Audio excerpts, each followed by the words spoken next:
Well, hi there. I am Bonnie Watson-Coleman. I am the congressional representative from the 12th District in New Jersey, and I am joined here by Brandon McKoy, who is the President and Chief Executive Officer of New Jersey Policy Perspective. And I am with Imani Oakley, Esquire, who is with Working Families, and we want to have a conversation with you regarding the Earned Income Tax Credit.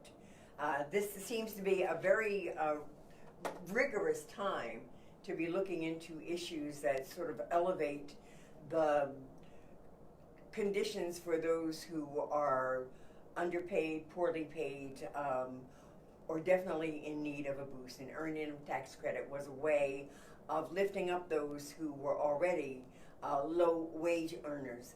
But we've recognized that even though it was a move in the right direction, there are still a lot of movement that is necessary. I've introduced a bill in Congress.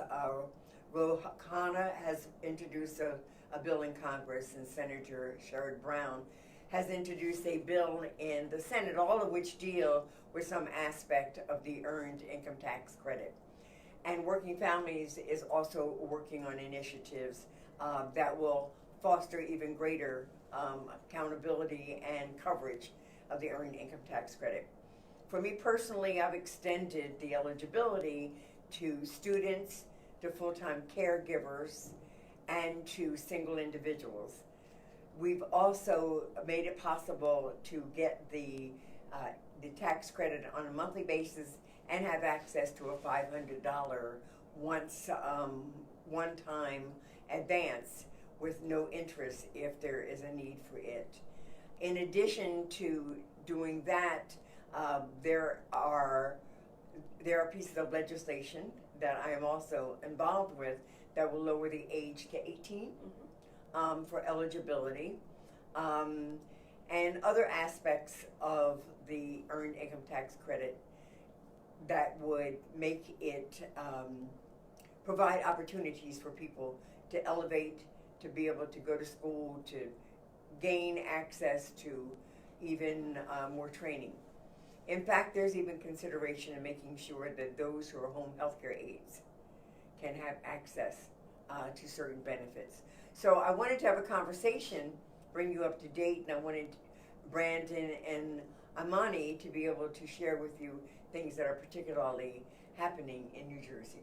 Absolutely, and thank you, Congresswoman, for the opportunity to be here. The Earned Income Tax Credit is one of the most successful programs in the history of this country, with raising people out of poverty and providing greater levels of economic security. So it's a pleasure to work with you on this issue and to see so much enthusiasm around it. The bill that you've introduced would significantly expand eligibility for the EITC. There's also other legislation that would do similar things, including expanding the tax credit to childless workers. Currently, if you don't have a child, you have to be at least 25 years old in order to qualify. So this would lower the age of eligibility and ensure that younger people without children can also qualify for the EITC. There's also some work happening here at home in New Jersey to provide these sorts of changes that would expand the EITC, and this sort of impact would benefit over 1 million children in New Jersey, over 2 million people, over 6 million children of color. So there's a lot of benefits to expanding this in a way that's going to provide economic security, boost the economy. The EITC is the sort of thing that people get that boost in income and then spend it immediately and locally on their needs. So it helps Main Street as well. Absolutely. It generates a better and more robust economy. And I know Working Families is so interested. I mean, your primary concern is to make sure that people are protected in their work environment, that they get the best salaries, they can get the best benefits, and then you are generally working in space that has traditionally been left out. And so this is particularly important to you all and to the constituents that you address and hope to lift up on. Exactly. I mean, one of the two things that are in your bill that I think really are crucial. One, that it lowers the age to 18, right? And it also, that really helps students. And students, I think people don't realize, it's like, yes, you have a dorm, you might have a CAF, but there are other expenses that come with being a student, such as books. if you're a senior and you're looking for a job and you have to travel for that job interview. I used to talk to so many of my colleagues. I'm fresh out of law school somewhat, and I used to talk with them about some of them who were lower income. And when they had to travel to different places for job interviews at great firms, like places that would have changed their lives with their income, they wouldn't have the money to do it. They would have to borrow money or find some other way, or like kind of negotiate with the people who are hiring. So something as simple or seemingly simple as traveling to a job or getting clothes to for a job interview, something like this EITC that you're proposing could help people with that type of cash. They can do seemingly simple things that can change their lives. And then with the monthly aspect of your bill, I mean, that's amazing. People feel as though one lump sum per year is fine, just budget it out. But things happen. Cars break down in the middle of the year. People get sick in the middle of the year. It's not always as simple as being able to just budget out once you get that one lump sum. It's much easier to budget when you're getting a set amount each month. And like you said, working families is of course in the corner of working people who fall in these categories, and this is a great bill. Thank you. I know that this whole issue of getting a lump sum and then trying to sort of budget it out for a year doesn't work. It doesn't work for me. You give me a lump sum of money, and I'm going to find ways to spend it, and then a surprise arises in my life, and I'm figuring out how to do that. So it just seems to me that these issues, these initiatives that we're looking at, these initiatives help our economy as well as helping the individuals directly. And we should have goodwill and a support in Congress to push these things forward, because they're a win-win situation. But we also know that it doesn't happen that way, and things aren't always operating out of a sense of facts and needs. And so it's good to be able to take the time to inform people via social media, so that they can take what's important to them, what resonates with them, and then share that with their members of Congress, their members of the Senate, because Congress needs to hear. This is a government of, by, and for the people, and when the people are loud and robust about things that are important, things change. Yes. And this earned income tax credit effort, where we all have a sort of a piece of it, and ultimately we'll see, hopefully, a comprehensive bill that takes in what Sherrod Brown did in the Senate, and what Kahana did, and what I did, that it will address all of the sort of gaps that have existed thus far. I mean, I was reading stories of students who, even though we have cafeterias and we have meal plans and things like that, there were times where students didn't have the money to eat. The last thing we want to experience in this country is anybody to be hungry in any circumstances. Students can't learn when they're hungry. That's right. And students are trying very hard to be able to move up in life, to be able to break any cycle that might have existed with regard to underemployment or unemployment in their sort of family history. Anything that we can do is certainly important, but also caregivers. Yes. Caregivers, if they have a savings account that they can rely upon, they're dipping into it to be able to stay home to take care of a child or an elderly or sick person. But not everybody has a savings account.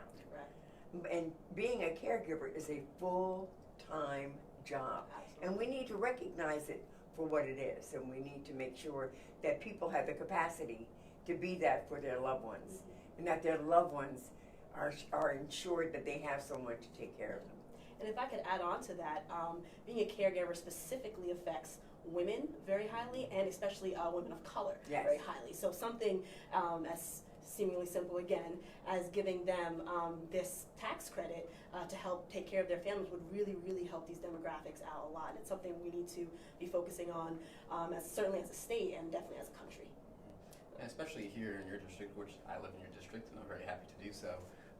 Some of the proposals you've signed on to would benefit over 44,000 people in addition to those who currently benefit. So we're really talking about a significant expansion. And for a state like New Jersey, which can be higher costs than others, we see greater instances of young people living at home and not being able to sort of get out and get their own place and start out on their own path in life. And so providing an extra boost to young folks, like you mentioned, is going to be really significant in just enabling them to be a greater share of the economy and partake in the economy. You know, I'm really proud of the work that Policy Perspective does in New Jersey. It's always been progressive in nature. It's always looked at the win-win for everybody. It's always shown how lifting up and addressing the needs of the needy in our community still represents a boon to the economy, and how fairness does not take away from anybody's anything. And you're very proud of you and your work that you do, your policy work. It is very important. It informs us. It helps us to show when we're presenting something, here's the data behind this. Here's the research behind this. So please continue to engage in that space. And pardon me, but of course, working families, you keep us on our toes every day, and you remind us of the important work that needs to be done for those who really are struggling most among us, you know? So it's always been my pleasure and my blessing to be able to work with working families. Thank you. Blessed to work with you as well. Thank you. So I don't know if there's anything else in sort of closing that you'd like to cover, just as a thought point. I want to say to our people who are joining us on social media that if you have questions, just address them to us, and I assure you that we'll respond accordingly. Just go to our website. We'll make sure that someone gets that information, because perhaps you have a question that we've not covered today. But otherwise, I mean, the only thing I would say, and sort of Imani touched on it before, is that recognizing that a lot of people who are working low-paid jobs and are not being paid the amount of money that they deserve in order to make ends meet are more so women and women of color. Mm-hmm. And so in having a racial equity lens and a gender equity lens in the policy that we want to see in shaping our economy, making sure that that's a priority moving forward is going to be really, really critical. And your bill and the bills that are like it and the other things that you sign on to do that. So thank you for keeping that at the center of your advocacy. and the well-being of a woman's earning power has greater implications in terms of healthy Absolutely. families. Yep. We know that, you know. And just even moving forward, that $15 an hour as a minimum wage is fundamental to all of this. Yeah, and in closing, I mean, I would just like to say we've helped get tax breaks for corporations. We've helped get tax breaks for millionaires and billionaires. It's time we start helping working people, hard-working people who, you know, are trying to go to school, trying to participate in the economy. It's time we help them, and I love that your legislation is doing that. So absolutely, you know, and slightly off of subject matter, one of the most important pieces of legislation I think that I've ever sponsored is a piece of legislation that says to corporations, if you want the kind of tax breaks and tax incentives that you have for giving your guys at the highest level, all those bonuses and those tax implications, then start profit sharing with your employees. Absolutely. You know? Absolutely. At the end of the day, we've got a lot of work to do in this space, and we just need to know that people are behind us and they're paying attention and that they're supporting the work we're doing to try to create fairer, just, and greater opportunities for those. And that's why we're supporting the Working Families Tax Relief Act, because that needs to be a priority going forward. Absolutely. Thank you, Brandon. It's good to see you. Thank you, Imani. It's good to have you. Thank you so much. And thank you all for spending time with us this afternoon.